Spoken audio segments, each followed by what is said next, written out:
Got it. Hello, everybody. Welcome. I see people joining us today. Thank you for joining us. So just to let you guys know a couple of things. My name is Marino Perez. I work at the NAT. I'm joined by my friend here, Haylie Priest, who also works at the NAT, and we'll get to know her a little bit better today. Right now, we're just waiting for people to join us. We want to let you know a couple of things for housekeeping. You guys aren't going to be able to see each other or chat with each other or hear each other. So you could chat with us. We'll see what you're saying. We'll answer your questions. Feel free to throw them in the chat throughout the program. We're also recording this and we're broadcasting to Facebook right now. So if you would like to see closed captions, you can visit us on our Facebook account and have closed captioning there. So in the meantime, while we wait for people to keep signing on, and I see people saying okay and hi and stuff in the chat, which is awesome. And thanks for the rules. We have a little poll for you guys. It's just kind of a fun poll. We're talking about animal architects today. So animals that build things and kind of why do you all think animals build things? So I'm going to launch that poll and share it. Whoops. And then you all can take it. Let's relaunch it. Yeah. So there it is. You guys should be able to see it. Why do you guys think animals build things? And so everybody's saying hi, Nicholas, Andrea, this is awesome. Thanks so much for saying hi. So why do animals build things? To get food, to store food, protection from weather, protection from other animals, keep their young safe when they're changing their form. Some animals change form, all of the above. And as you think about this, think about kind of like, why do people build things? Maybe there's some overlap there, right? Maybe people and animals aren't that different. Well, people are animals, right? We forget that, but we're thinking about non-human animals right now, but it doesn't hurt to think about us, what we're doing too. So just a reminder for people and new people joining us that we are recording this. You guys won't be able to chat to each other, but you can chat to us. You can chat to me and Haylie and our friend Emma that's also joining us. Oh, I see Innovations Academy from Palmdale is joining us. Awesome. Thanks so much. Welcome. I see Angel saying hi and hey. And Emma will be Emma Bloom is our friend on the back end. You won't see her, but she'll be helping us answer questions in the chat as we go along. And then we'll also take a big chunk of time to answer questions at the end. So if we don't get to your question right away, don't worry. We're going to go and get to them at the end. And we'll also share resources where you guys can find your own answers if we don't have enough time.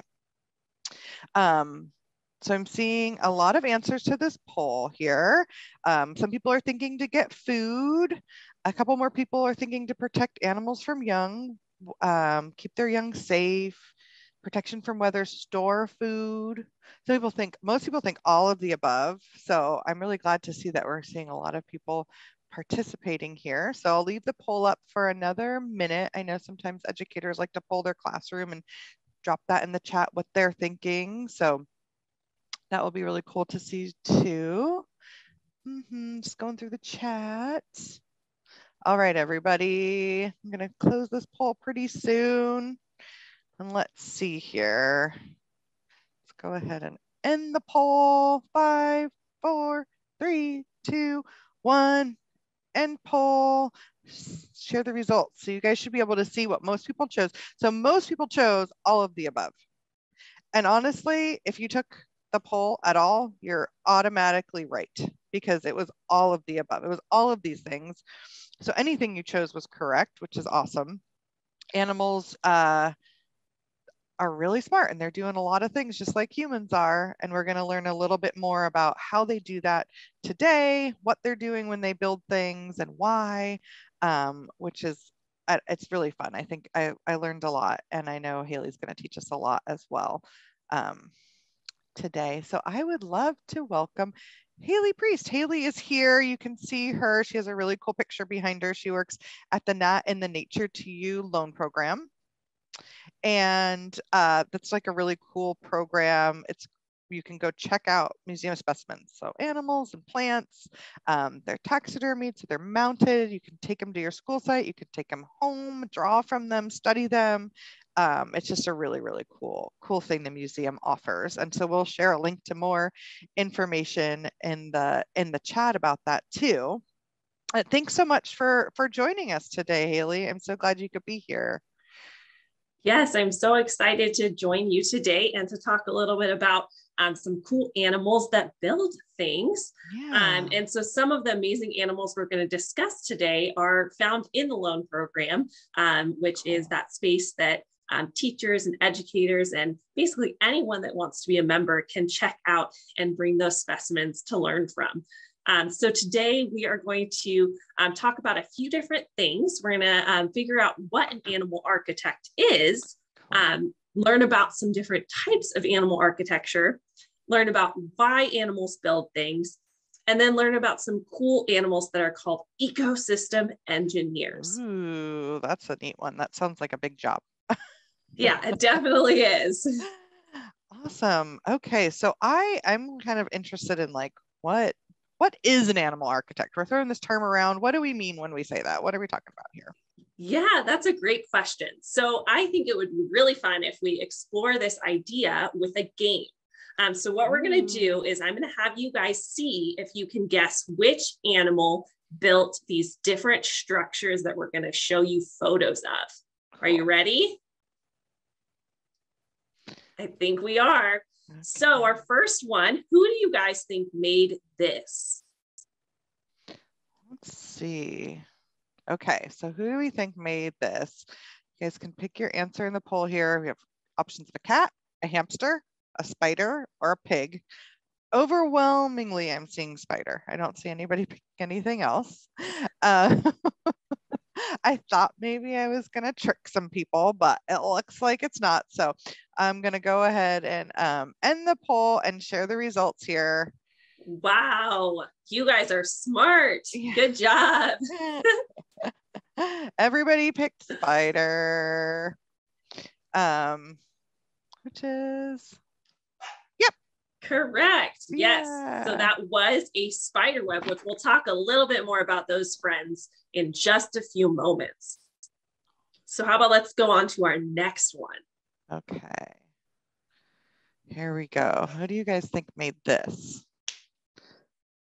A gopher, an elephant, a butterfly, or an alligator?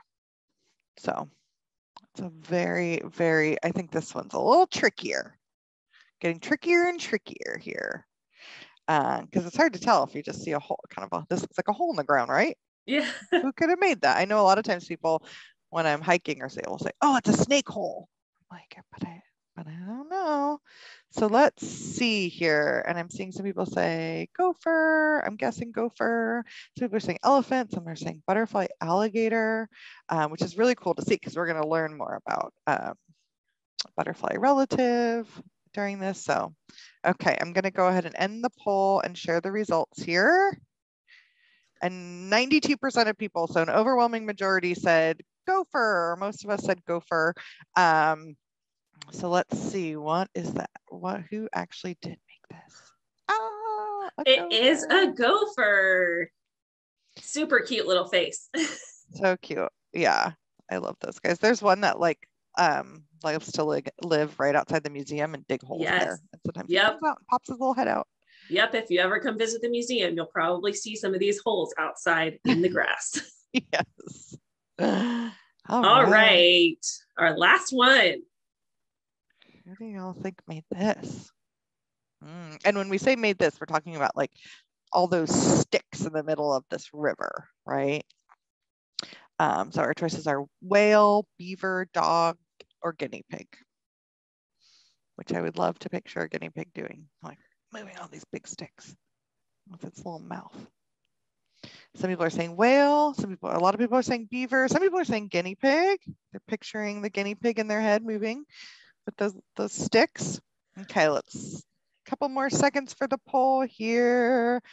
And this is our last one. So if you want to answer the poll, get in there. We'll have another poll at the very end of our show today. Okay, end the poll. Share the results here. And the answer is beaver. Beaver. Their tails are so funny. Yes, they are. But it's crazy that they build that giant structure. Super cool. Yeah. And they're ecosystem engineers too, right? Yes. Oh, yeah, Yeah. they definitely are. We'll Cool. learn more about what that is at the end of our time together. Cool. So now that you guys kind of have a thought of what an animal architect is, let's meet some local animal architects. So we're going to start with small insects and their relatives like spiders. And I think these are really fun because they're probably animal architects that you see daily, but you may not even notice that they're there. Yeah. So the first ones that we're going to look at are spiders. So we have 3 different types of spiders here on our screen. And I know I see some people saying that they don't like spiders or that they're scary, but these guys are really, really cool animal architects.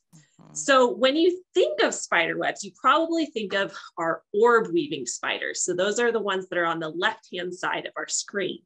And those are the ones that create those spider webs that you see hanging from your house or at your school, or in books that you might have read, like Charlotte's Web. So those are our orb weaving spiders, but there are also some other cool spiders that build things. So in the middle, we see trapdoor spiders, and these guys construct burrows with a trapdoor that's made of soil, plants, and silk. And what they'll do, it's really cool. They'll hide inside their burrow. And when a prey item crawls close enough, the spider will jump out of its burrow and capture it. Isn't that pretty cool? Yeah. So it also can use that trapdoor as a protection. So it can actually hide in there and protect itself from predators. So the trapdoor spider has kind of multiple uses for its creation, which is really cool. And then the last ones that we see are funnel weavers. And so next time you're out on a walk, look in the grass or the bushes for webs that kind of look like a funnel. And those are made by these spiders. And so if you go on a walk in the morning time, I think it's cool because sometimes you can see little droplets of dew on the webs, which kind of make them sparkle or glisten in the sun, which is really, really pretty. That's cool. I've totally seen that. That's these little funnel weaver guys. That's neat. Yeah. They're very cool. Wow. Awesome.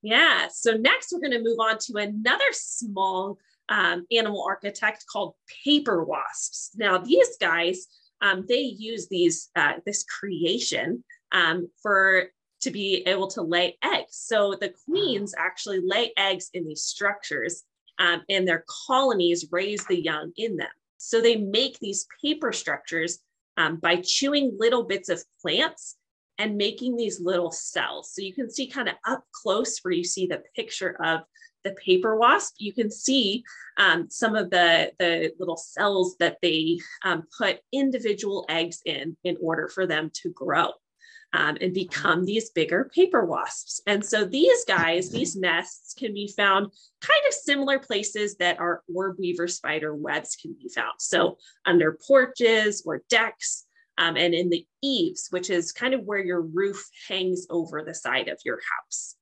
Yeah. Wow. I definitely get those there, and they're so like beautiful and delicate. It's like amazing. It really is just like paper, and they're just mixing it in their mouth and spitting it out. Yep. They mix their spit with those plants, and then they create this beautiful structure. Wow. That's so neat. Yeah. Okay. Very cool. Let's see. Who else do we have here? Oh. So next we have our red harvester ants. And so ants, these guys are a good example for a lot of different types of ants, but these are our local ants. And I like to think of their nests like a little city. So they build different chambers or rooms for different uses. So they might store some food in one, have the queen's room in another, have a room for eggs in another, of space for their larvae to grow up to be big, strong ants, and even a space to put any dead ants that they have, so that they're in their own little area. So if we look at these chambers, we can really see that they have different jobs that they use these different rooms for. And the craziest thing about these ant nests is that they can go up to 15 feet below the ground. Wow. Do you think about how small an ant is? And for that to go all the way 15 feet below the ground is pretty cool.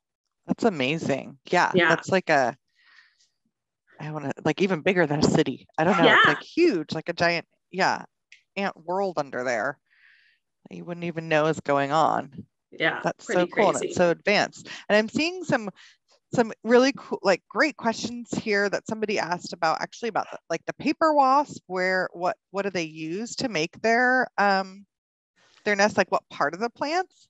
It's like dried up plants, like leaves and sticks and stuff, right? Like the dead stuff. Yep. And then somebody else had a great question about like how strong spider web silk is. And I know like steel is it's very, very strong, but also very stretchy. And scientists are actively trying to recreate it right now because it's so handy. Yeah. And I mean, that's why Spider-Man uses it, right? It just works so great. Exactly. Okay. Great questions.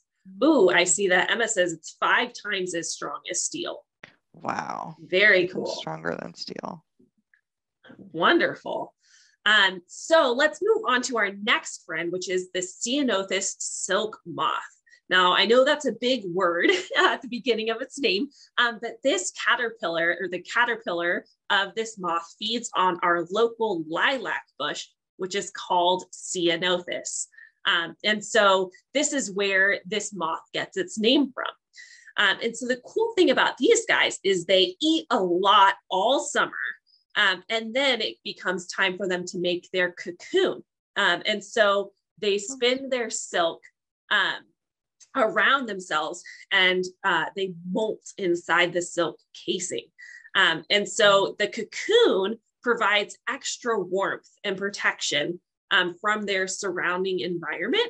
So it's nice and strong and keeps them nice and warm as they're changing from that caterpillar to the adult moth. And they can live for up to a year in their cocoons. Isn't that crazy? Wow. Yeah, up to a year. And then once they're ready, they emerge as this beautiful moth. I think this moth is one of the prettiest out there. Yeah, it really is. And I'm seeing some things in the chat saying this is a beautiful moth. It gets really big too, right? It's like that big or something. They get quite large. Yeah. Yeah. So a year in a cocoon seems like you would really need, that's basically like having a house. You would need that to be a really strong structure. Yeah, you need something that when it fall off because of the rain or if something hit it, right, it needs to be nice and strong and sturdy. I'm also seeing a question that somebody, Angel's asking, what animals do we like? What are our favorite animals? Ooh, we're going to learn about one of my favorites, and I'll mention it when we talk about it. Yeah. And I have to say that one of my favorite animals is a moth. I really love the Ceanothus silk moth, but I love moths in general and snails. So, super fun. Yeah. Nice questions, you guys. But I know it's hard to pick, right? There's so many amazing animals out there. Very, very true. So let's move on to some larger animal architects that you may have spotted around town. So we're going to talk about birds and their nests and a few other things that some birds build. And so all of these birds use their nests to keep their eggs and young safe. So first, we're going to talk about a very large bird called an osprey.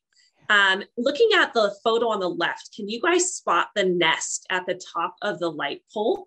If you look at the very top of the light pole, can you see the nest that's kind of a bunch of sticks and things at the top? I see some people saying that they can see it.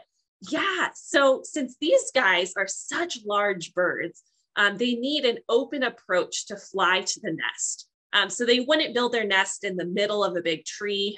So their nests are typically found at the top of trees or on top of human-made structures like light poles. So keep an eye up when you're in spaces, open spaces, where there's large light poles, and you might see one of these nests. Yeah. I was just going to say, I see them on the side of the freeway all the time in San Diego when I'm going by like the 5 South by the 54, like National City, Chula Vista. There are tons of them that like to hang out on top of those poles. Yeah. And so they also have to have their nests on the top or really high up off the ground to keep their young and their eggs safe from ground predators like raccoons and things like that. And so the males will fetch most of the nesting material. So they'll go out and grab a bunch of different sticks and bring them back to the female, and the female will kind of arrange them into this nest structure. And so they typically use the same nest site year after year. And so these things can become quite large, about 10 to 13 feet deep and 3 to 6 feet wide. So that's pretty big, right? Yeah. One of the largest nests that I know of. Yeah, a person could get in there. Yep. Yeah, definitely. Very cool. Wow, Osprey. They're so beautiful. Yeah, so definitely next time you're out looking along waterways or near the bay or rivers, about late November is when they start building these nests. So keep an eye out for them. They're really cool. Somebody's saying, how big is the osprey? And they're a type of hawk, right? So they're a large predatory bird. I don't know their exact wingspan, but they are quite large. Yeah, they get big. You would notice it flying in the sky. Whoa. And they're nice and white on the bottom. You'll see like white and black. Yeah, white and black are their main colors. All right, now on to a very small bird, right? So we started with a big bird. Now we're here with a small bird called a cliff swallow. These guys are very, very cute, right? They got that cool coloring with a little white triangle on their forehead. And so these guys tuck their nests away in corners, a lot of times on cliff sides or on the sides of human-made buildings. And so they make sure that the nest opening is small so that the eggs and the nestlings are well protected from predators like hawks or owls or snakes. And so how they build these nests, you might look at them and say they're very brown. And that's because they're made of mud. So the males and the female swallows work together to build their nests, and they build them right next to other cliff swallows. And so the nests themselves are made up of about 1,000 individual mud pellets. And each of those mud pellets counts as one trip to fly to get the mud and come back. And so it takes them about 1 to 2 weeks to build these nests. And their nests, they kind of start building them around late April or early May. So coming up. Yeah. Wow. So each of those in the picture on the right is like a nest. There are multiple nests. There are all those little circles as the nest opening. Yes. Each opening is a different cliff swallow pair's nest. Wow. Yeah. That's so cool. Very, very cool. It's neat that they all hang out together. Yeah. It's like an apartment complex. It is. Yep. All right, so next we're going to talk about a few different woodpeckers. And so all 3 of these woodpeckers that we're going to talk about, they excavate nests in trees, like we're going to talk about with our Nuttall's woodpecker, which is the first one we see on the left. And so these guys will excavate nests or drill in with their beaks into dead trees in order to create these nest cavities in dead trunks or limbs of trees, like willows or cottonwoods or oaks, lots of our local trees. Mainly it's the male that is doing that hard work of excavating the hole in the tree. And that's where they'll keep their young safe until they are ready to fly and be able to move around on their own. Now we have some other woodpeckers that do some really cool things. So the acorn woodpeckers, these guys are my favorites. I told you, I'd tell you what my favorite is. That is the acorn woodpeckers. And these guys use their beaks to create holes in trees where they store nuts in the fall to eat during the winter. So you can see on this picture around the acorn woodpecker, there's a lot of holes that look like they have little nuts in them. And that is what is in there. So they store nuts of all types, not just acorns like they're named after. And they create these granary trees, which is where they store all of their nuts. And so these granary trees can have up to 50,000 holes in them with acorns or other nuts. Isn't that crazy? Wow. That's a lot. That's a lot of holes and a lot of nuts. Yeah. So they do this work together. So acorn woodpeckers are really social. So if you ever take a trip up to the mountains around San Diego, you'll hear them in the mountains talking to each other and flying around. So they're a pretty cool bird.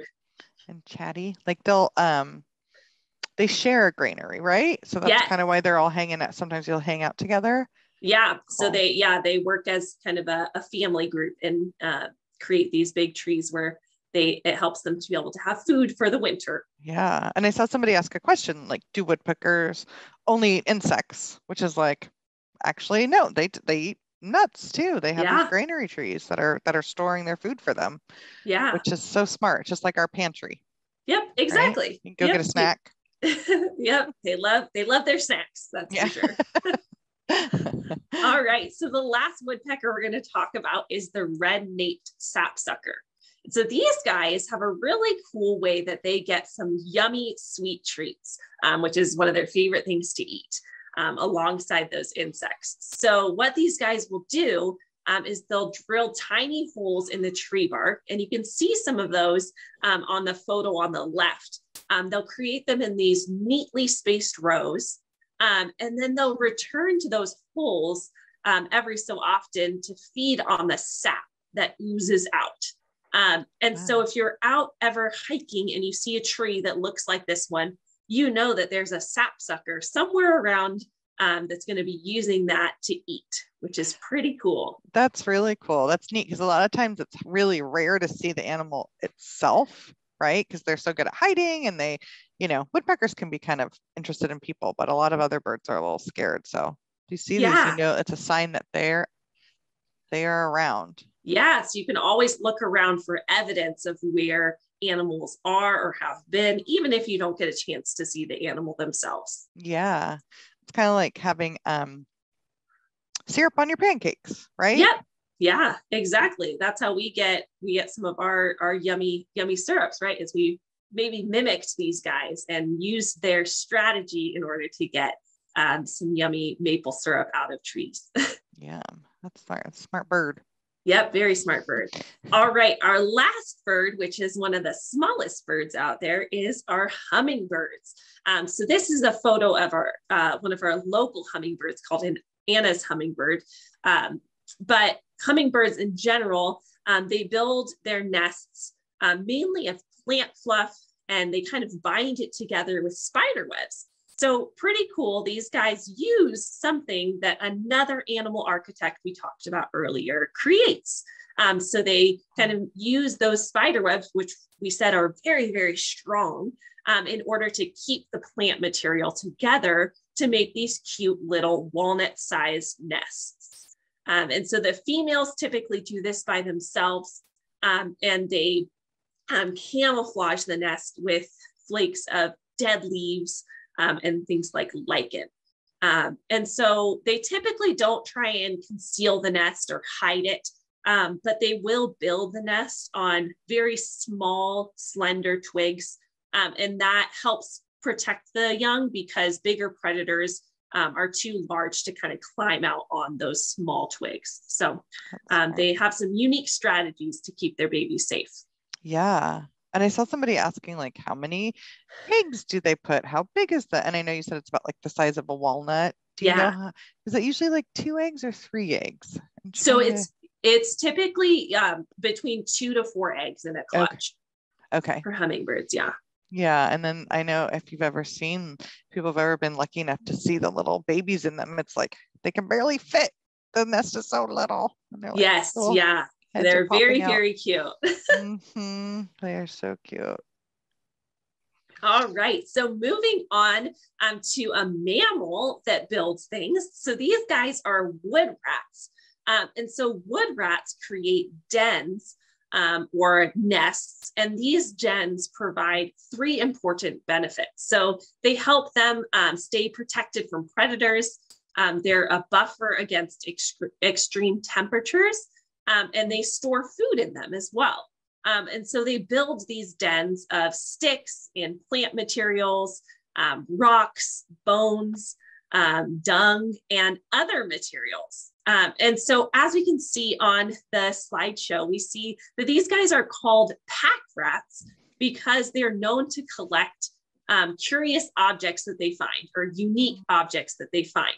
So can you guys see any curious or unique objects in this woodrat's nest? If you do, write them into the chat and we'll see what we see. Let us know. But while we're seeing what we can find. Somebody says scissors. Oh, a couple of people are saying scissors, Harold and scissors. And Veronica. Yeah. Yeah. So you guys all can see the scissors. Oh, somebody saw a toothbrush. Yeah. So in the top photo, you can see that kind of yellowish toothbrush. Yeah. So really, really unique things that these woodrats find to put in their nest. Ooh, and somebody else said cotton. Yeah, so you might see. Mm-hmm. Yeah. You see some in there. Yeah. And so the cool thing about woodrats nests is because they're made up of this collection of what's around in the time that the woodrat made the nest. And these nests often survive the test of time in dry areas. Their dens are kind of like these biological time capsules. And we found some that are as old as 40,000 years old. And so they do kind of a good job at preserving fossil examples of plants, fossils, pollen, and even bones. So they're a really cool way that we can look back and see what was kind of around in these old times, which is pretty fun. Yeah, that's amazing. All because this little pack rat. That's so neat. Oh, I see a question here. Could you have a wood rat as a pet? So wood rats are wild animals. So these guys would not make good pets because they're used to being out in the wild. They need their space. So I would say probably not. Yeah. Yeah. They're not like the ones you find at the pet store. Yeah. They're different. Yeah. They haven't been bred by people to hang out with people. Yeah. Yeah. They're not used to being around humans. All right. So the last friend we're going to talk about is our desert tortoise. And so desert tortoises are a special kind of animal architect known as an ecosystem engineer. And so these guys are species that create, modify, maintain, or destroy a habitat in a significant way. And ecosystem engineers usually help other species survive in their habitat because of what they do to modify the habitat. Wow. And so desert tortoises, we can see in these photos that they create burrows underground. And the reason they do this is to protect themselves from the extreme desert weather. So if you've ever been in the desert, you know that it gets really warm during the days and can get really cold at night. And so these burrows help them kind of regulate that temperature because they're cold-blooded. And that means that they can't regulate their temperature like we can. So their body temperature is what the outside temperature is. So if it's really hot out, they would get really hot. So these burrows help keep their body at a good temperature so that they can survive. And so to build these burrows, they use their front legs like shovels. And if you've ever seen a desert tortoise's nails, they're very long and sturdy, and they're really good for digging. So they'll dig these burrows in order to hang out in, and they will even share their burrows with other tortoises and have multiple burrows in their home range, which is pretty cool. Yeah, they've got like vacation homes and stuff. Yeah, and they even use the holes sometimes to collect rainwater, because if we think of the desert, there's not much water out there. So when it rains, they'll create these little cavities in their burrow where the rainwater will settle, and then they can have that water to drink. Wow, how smart. I've seen somebody was asking a question, why do they have a shell?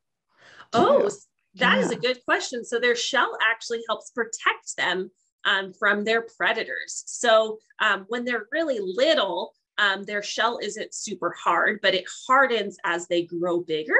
And so it protects them from predators like desert foxes and coyotes and mountain lions, and even some big birds of prey like hawks and things. So it's definitely a very good form of protection. That's good. I've heard like ravens even So when they're trouble little, when they're little. Yeah, unfortunately. Yeah. So we said that these guys are ecosystem engineers, and that's because not only do they use their burrows, but there's a lot of different animals that use their burrows. So let's take a look at two different birds that have found that desert tortoise burrows are a pretty fun place to be. So these guys are burrowing owls, and we can see in our little video that a burrowing owl comes out of a burrow because the desert tortoise is coming back. And so the desert tortoises, once they've created their burrows, they might go to a different one. And so burrowing owls will move in. These owls are actually a type of owl that nests underground. So they build their nests inside these burrows that other animals make. And that's where they live. So most of the time when you think of an owl, you think of looking up in the trees. But these burrowing owls, you actually would want to look on the ground for them. They're so cute. They are very cute. Really little. They're little. Yep. Yeah. Yep. They're a small owl friend. Yeah. And then the second friend that we have a video of is the cactus wren. So cactus wrens are another one of our local bird friends. And we can see in this video, he's collecting nesting material from inside the burrow. So that could have been nesting material that maybe another bird like a burrowing owl left when they borrowed the burrow, or maybe something that kind of was tracked in by the desert tortoises. So there's a lot of animal friends that use desert tortoise burrows. So we have a question, one last question for you guys. How many different types of animals do you think use desert tortoise burrows? So what do you think? Do we think 3, 7, 14, or more than 20? Wow. All of those are pretty cool. I mean, yeah, 3, 7, 14, or 20. That's amazing. Seeing a lot of people saying, some people saying 3, some people saying 7, some people saying 14, some people saying more than 20. Most people are being more than 20. How cool. Okay, let's leave it up for like a couple more seconds. Get your answers in. Okay, I'm going to end the poll in 5, 4, 3, 2, 1. Let's see what most people thought. Most people thought more than 20. And so what's the answer, Miss Haylie? So the answer is more than 20 species. So wow. There are a lot of animals that use or rely on the desert tortoise in order to use their burrows. So they things like even like pack rats, burrowing owls, kangaroo rats, desert jackrabbits, gopher snakes, other snakes. I see someone asking, do snakes live in them? Yes, they definitely do. They'll steal a desert tortoise burrow to get some of that relief from the sun. Things like banded geckos and cactus wrens. So wow. lots of fun friends and even more. Yeah. So if there weren't any desert tortoises where they're normally found, that would have a lot. That would affect a lot of animals, it seems. Yeah. And so that's why they're called an ecosystem engineer, because they really change the ecosystem in a way that helps a lot of other animal friends. Wow. Do they do anything else for the ecosystems? Like, I've heard sometimes people say they're poop. Yeah, so they do. They also help their ecosystem, not just by digging, but they eat a lot of different plants. And so they'll eat those plants, and then they actually will spread the seeds from their meals across the habitat as they poop. And so this helps repopulate the native plants and grasses in the deserts that they live in. So the Mojave and Sonoran deserts. And so they definitely help out in many different ways, not just their burrows. So if they weren't there, a lot of the plants wouldn't be there either. They wouldn't be spreading around. That is so cool. Well, we have some time for questions. Thank you so much, Miss Haylie. That was a lot. And so I know there are a lot of questions out there. There are all sorts of questions coming in that I definitely want to make sure we address. So please feel free to put your questions in the chat. I'm seeing new questions. Okay, so people are wondering, are Woodrats a type of rat or a type of mouse? My understanding is they're a rat, right? Yes. They're just, They are rats. They're really cute. They're not like the rats that we see that aren't from Southern California, like the brown rats that get in people's houses and stuff like that. These guys are native to our region, and they're really adorable. They've got like cute little ears. Yeah. Very cute little guys. They are very adorable. And a lot of people are interested in kind of like, do these animals make good pets? Like, would any of them make good pets?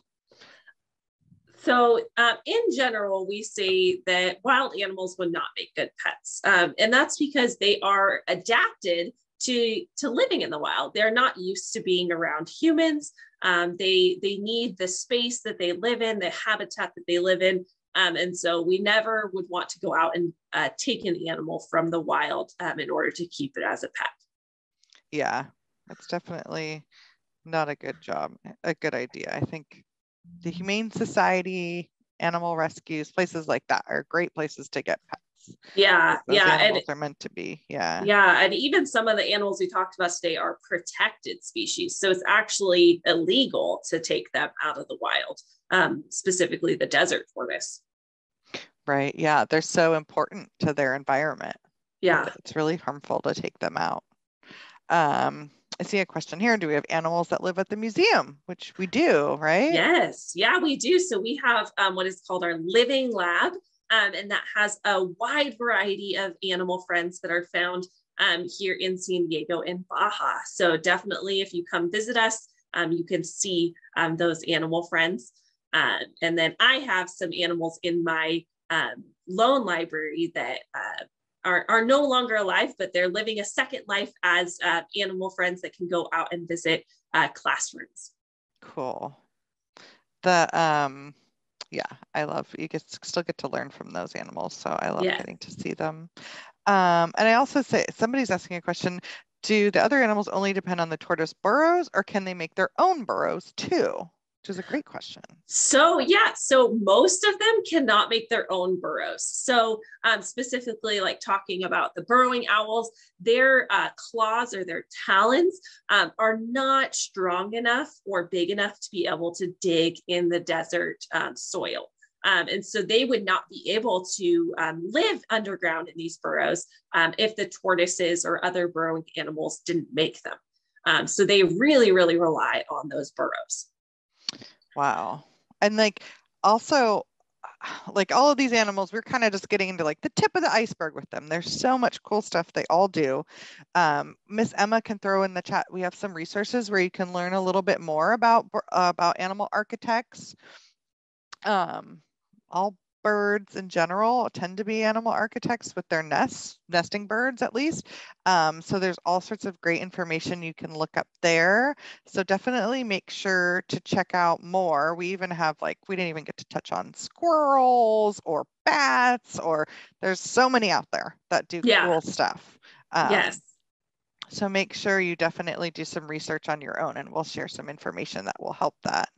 And some people are wondering, do turtles lay eggs in their burrows? So the desert tortoises actually do not lay their eggs in their burrows. So they will actually lay their eggs in a shallow nest they dig near their burrow.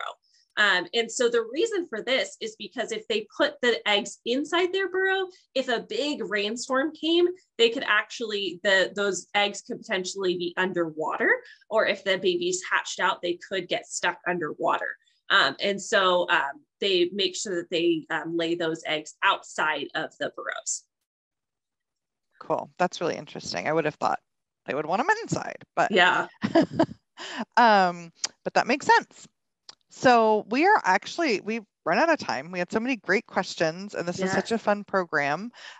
We are not going to be having a program next month, but we will be having one in April, which we'd love for you to join us for. So come on back for that April 22nd. We're going to be learning about community science and how you can get involved in helping scientists and helping make our Earth a healthier place by doing that. That's Earth Month. So it'll be a perfect time for that.